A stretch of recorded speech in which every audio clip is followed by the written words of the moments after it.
พี่น้องเอ้ยสั่งมาโตนลงห่วยหากินตั้งแต่เตาคือบ่ขึ้นโคกกวงหาสร้างคาแพงทางหลวงกวงสั่งมาเที่ยวแต่ทางขอก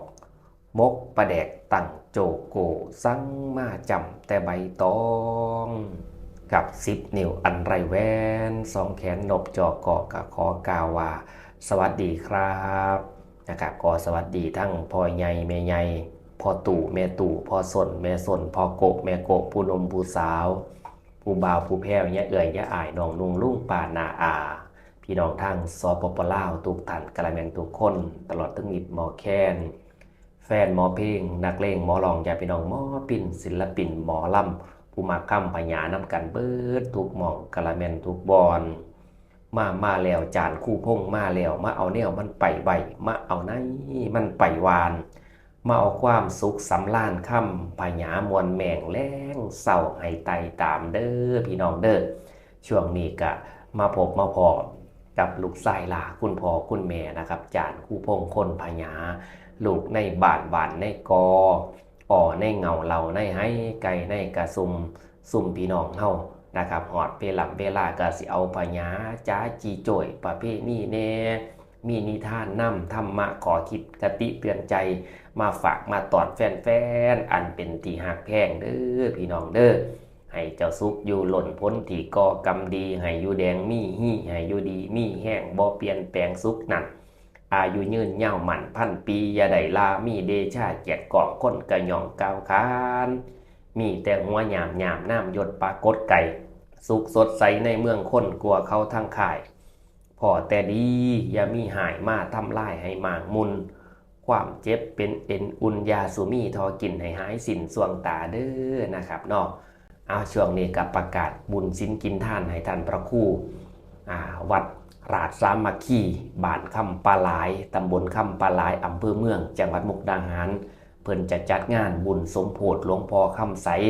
แล้วก็มีบุญบังไฟนำนะครับวันที่30 เมษายน 2568 ของท่านพระครูสุวรรณพัฒนาโชติพี่น้องอยากไปบวชชีพราหมณ์ห่มขาวนะครับสวดพุทธคุณธรรมคุณสังฆคุณน้ำการจารย์ครูพงศ์ก็สิไปพบพ่อพี่น้องนั่นแหละน้ำกันไปกินไปทานน้ำกันเนาะอุปโภโมทนามื้อนี้นำเรื่องพญาเกี่ยวกับงานศพมาฝากมาตอนคุณพ่อคุณแม่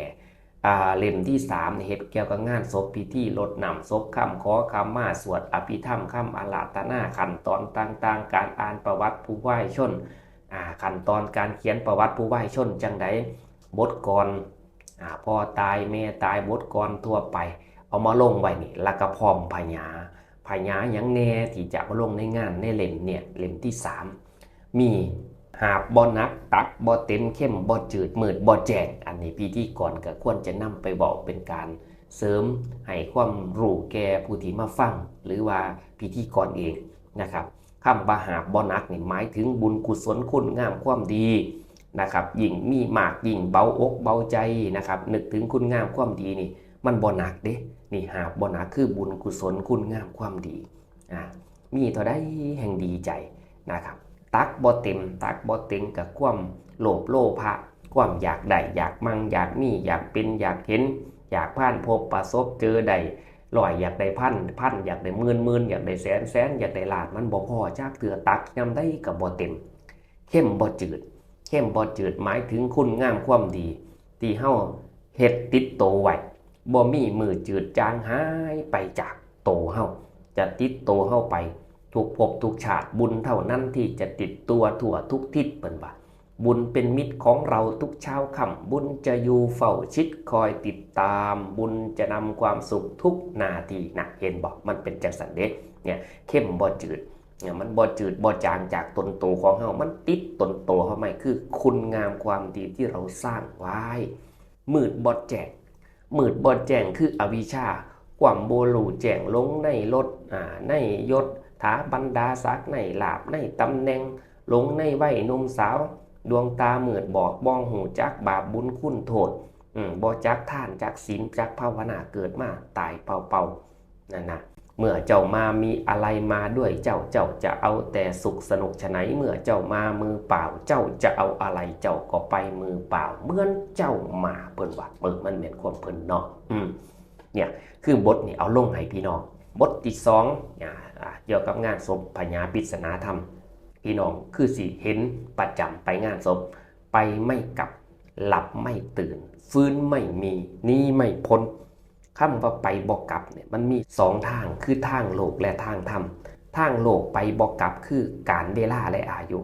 การเวลาเมื่อมันเคลื่อนค่อยไปแล้วมันบ่สามารถกลับไปอายุคนเฮาเมื่อหลายเขาแล้วมันก็บ่สามารถกลับไป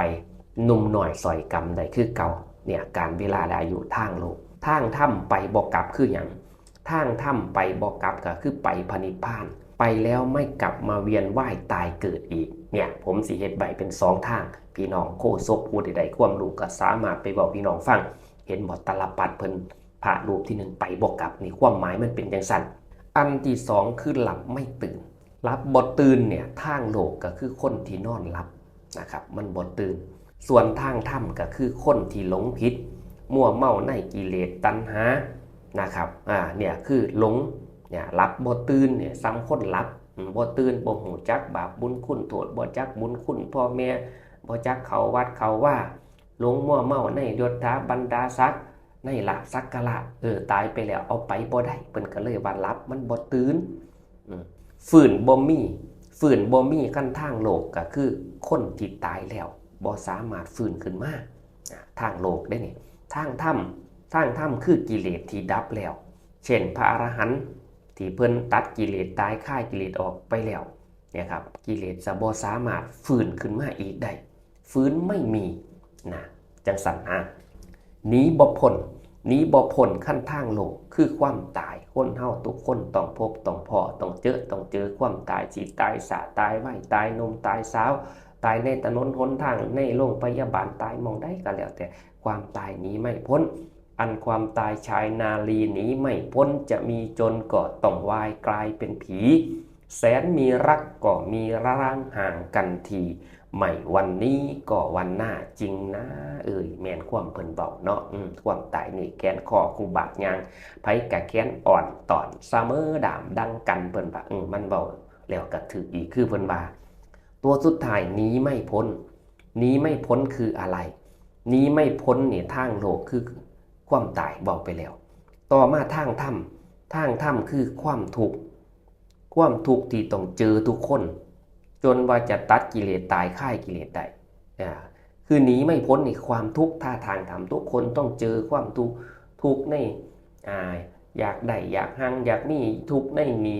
ในศีลทุกข์ในสังขารเจ็บไข้ได้ป่วยความทุกข์สภาวะทุกข์มันจะเจอทุกคน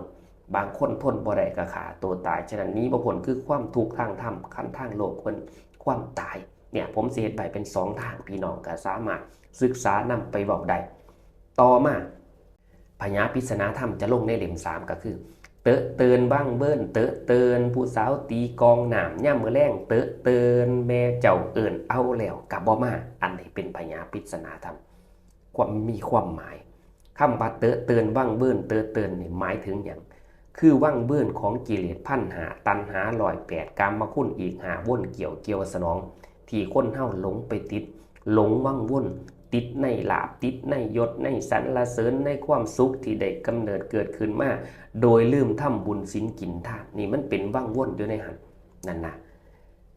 ผู้สาวตีกองน้ำย่ำมือแรงเตอะเตือนหมายถึงอย่างก็คือคนหนุ่มคนสาวผ้ากันหลุ่มหลงมั่วเมาในกองกิเลสมั่วเมาหลงในวัยหนุ่มวัยสาวไปเที่ยวไปเล่นในกรรมคุณบ่มองสัจธรรมคุณงามความดีลังเดือว่าเฒ่าแล้วจังสิเขาวัดเขาว่าเพิ่นว่ายังหนุ่มยังสาวบ่ควรไปดอกคนไปวัดไปว่ามีแต่คนเฒ่าเพิ่นว่าเด้ความตายมันบ่เลือกหนุ่มเลือกสาวเลือกเฒ่าเด้แม่นบ่หวังทำบุญเมื่อย่ำเฒ่าผู้ใดเราไขจา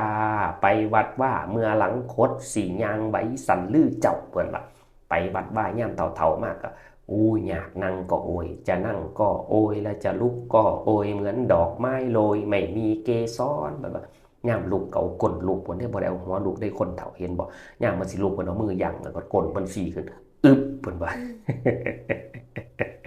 เนาะมันเป็นจังสัตว์นะอย่าไปหลงมัวเมาแม่เจ้าเอิ้นเอาแล้วกับบ่มาหมายว่าความว่าจังได๋หมายถึงพระสงฆ์เทศนาเพิ่นเอิ้นทำบุญอะโหลโปข่าวมาเด้อมื้อนี้บุญศีลกินทานในวัดในว่าวันศีลวันพระเรียนเชิญเจริญพรออกตนญาติโยมมาทำบุญตักบาตรญาติน้ำเข้าวัดเข้าว่ารับศีลเจริญจิตตภาวนาฟังพระธรรมเทศนาเด้อว่าซั่น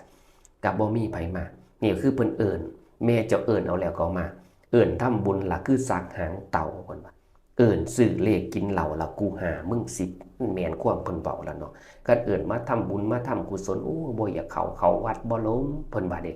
กันเอิ้นซื้อเลขกินเหล้ากูหามึง10บ่พอก็ยืมตืมบางคนเส้นพร้อมก็ยังว่าคือบ่เส้นทำบุญเนี่ยให้เขาเจ้าซาเนี่ยอุ้ยบ้านนั้นบ้านนี้เพิ่นพากันเส้นทำบุญเงินเดือนผู้เฒ่าบ่ทันได้ออกเบิ่งเนี่ยเส้นใบผู้ละ20ผู้ละ50พุทธมาคือใจหานเด้ให้เขาซาเนี่ยเปียงปัตเตเลขเทื่อเราเส้นเอาบุญกุศลเส้นเนี่ยเปียง เนาะเนี่ยคือบทหนึ่งเสียวลงต่อมาบทเสียวลงอีกคือ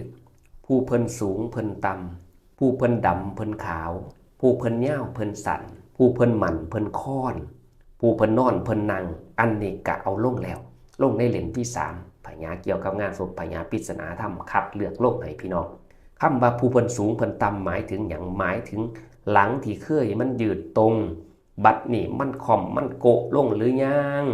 ขั้นมันค่อมลงแสดงว่าเฒ่าแล้วเนี่ยผู้เพิ่นสูงเพิ่นต่ำแต่กี้สูงยาวอาดลาดเดี๋ยวนี้หลังมันโกะมันโกงลงมันเริ่มหลังเตี่ยลงแสดงว่าเฮาเฒ่าชะแลแก่ชราแล้วเด้เนี่ยมันเป็นการเตือนเฮาผู้เพิ่นดำเพิ่นขาวหมายถึงหยังหมายถึงผมของเฮาแต่กี่เส้นผมนี่ดำสลวยเงางามบัดนี่มันงอกมันขาวแล้วแสดงว่าเฮาเฒ่าแล้วคันมันเฒ่าจานผู้พ่มก็งอกละเด้อยอมรับอยู่ ผู้เพิ่นยาวเพิ่นสั้นผู้เพิ่นยาวเพิ่นสั้นหมายถึงหยังผู้เพิ่นยาวเพิ่นสั้นหมายถึงสายตาแต่กี่แต่ก่อนมองเห็นไกลๆสุดลูกหูลูกตาไปเลี้ยงงัวเลี้ยงข้วยไปทงไห้ทงหน้าแนมเห็นเบิดป่าใหม่สาขาบัดเทื่อนี่มองบ่เห็นล่ะไกลๆมองเห็นแต่ไกลๆมันสลัวลงมันสั่นลงการแสดงว่าจังสั่นมันมองบ่คือเก่าแสดงว่าเฮาเฒ่าชะแลแก่ชราสังขารบ่จีรั่งมันยืนละเด้อให้ฝ่าสร้างคุณงามความดีเนี่ยแล้วก็ต่อมาผู้เพิ่นหมั่นเพิ่นค้อนมันก็คือแขวของเฮาหรือว่าฟันแต่กี่แต่ก่อนบ่ยำในขามยำหนังยำในบักแต่กินนั่นกินนี่ยำปุดเนื้อดิบยำโอ้คักบัดคู่มือนี่บ่ว้ายยำก็บ่ได้แต่พักก็กินติดแขวก็ยังจมแม่นบ่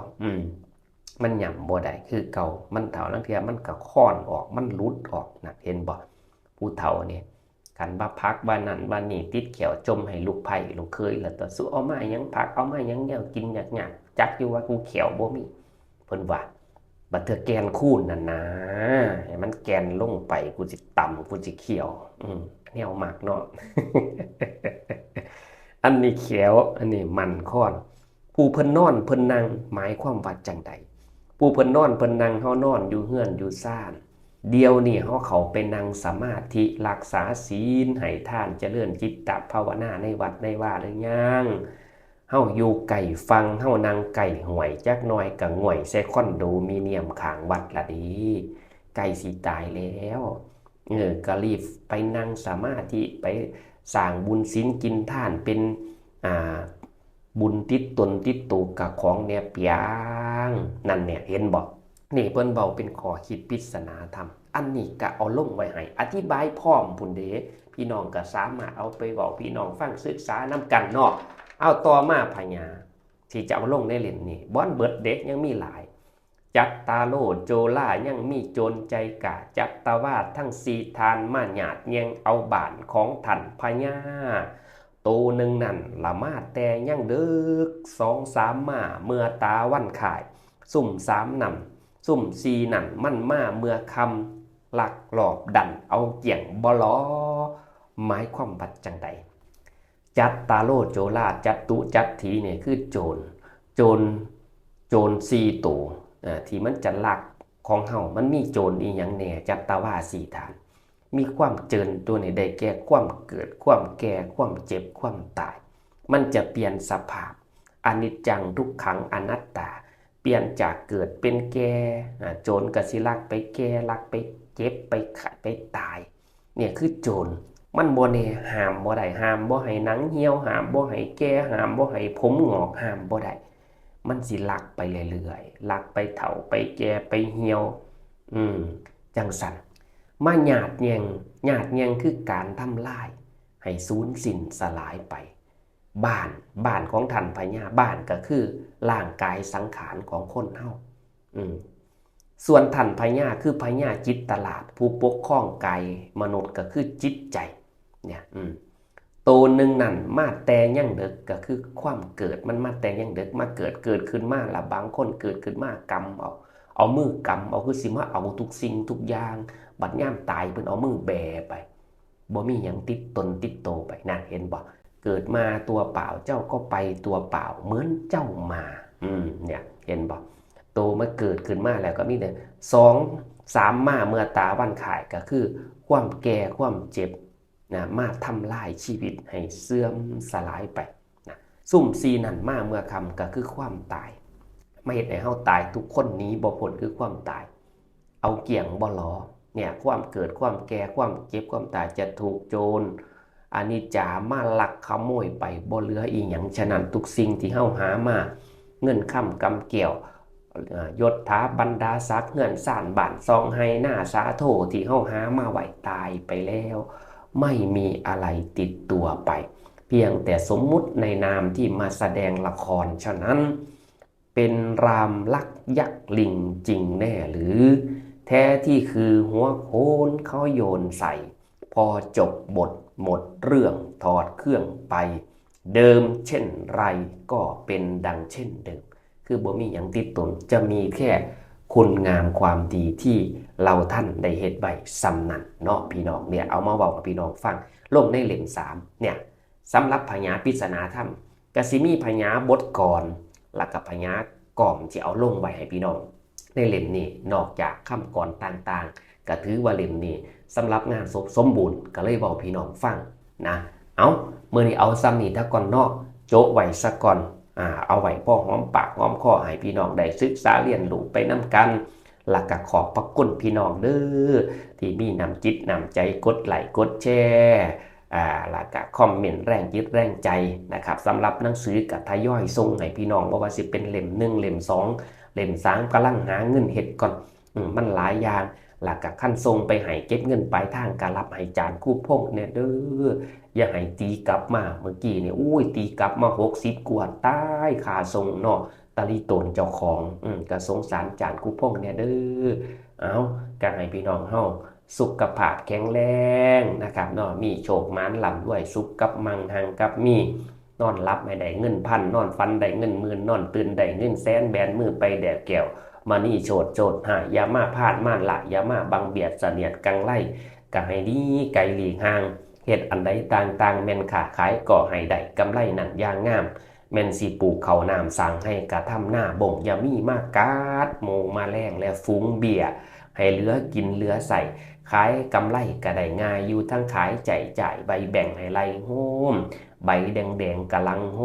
มใบม่วงกะลังโฮมใบเท่าเราอกเราใจกะลังโฮมมูเจ้าส่วนคนเบากะขอน้ำเน